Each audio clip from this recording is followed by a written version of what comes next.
President Trump arriving in France ahead of the G7 summit. The president meeting with world leaders as the economy takes center stage. Chief White House correspondent John Roberts is live in Saint-Jean-de-Luz, France. John, the president wasting no time getting down to business. No, not at all. Peter, Jedediah, and Griff, good afternoon to you from France, where they call a cheeseburger a royale avec fromage.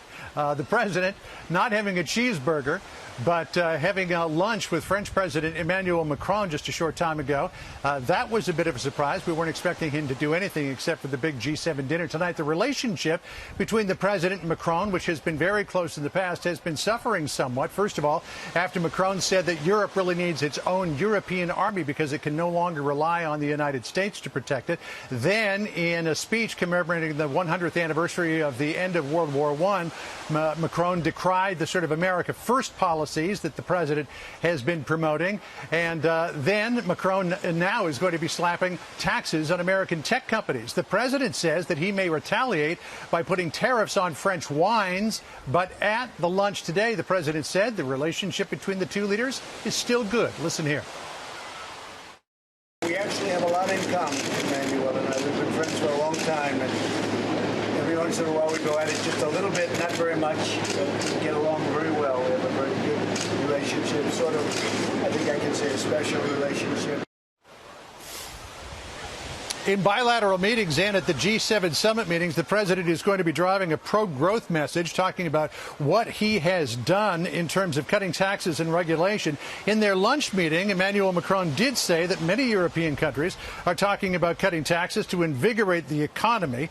The president will also urge the G7 countries to reform the World Trade Organization because the president believes that China really has been gaming the system and that changes need to be made. Now, hanging over this G7 summit, a lot of uncertainty about the global economy being driven by the increasing trade war between the United States and China, which was kicked up a notch yesterday after China said it was going to implement tariffs on $75 billion worth of Chinese goods on September the 1st. President Trump said that the United States is going to respond by increasing tariffs, which are currently at 25%, by 5% to 30%.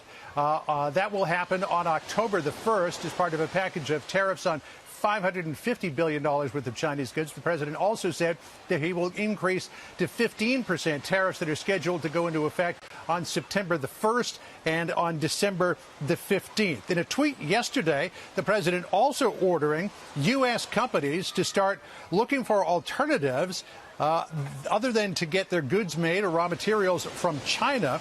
No question that that's got companies scrambling how to figure out where they could go. A lot of companies are turning to places like Vietnam, Bangladesh, and Indonesia, but they're wondering how serious the president is about all of that. The president does insist, though, that he's got the authority under the 1977 Emergency Economic Powers Act to do it. And the president also taking another swing at his Fed chairman, Jerome Powell, who the president has long been complaining raised interest rates too much and too fast last year. The president tweeting out just before he left, who is the bigger enemy, Jay Powell or Xi Jinping? Those are tough words. Griff, Jedediah, Peter. All right, John. Thank you very much.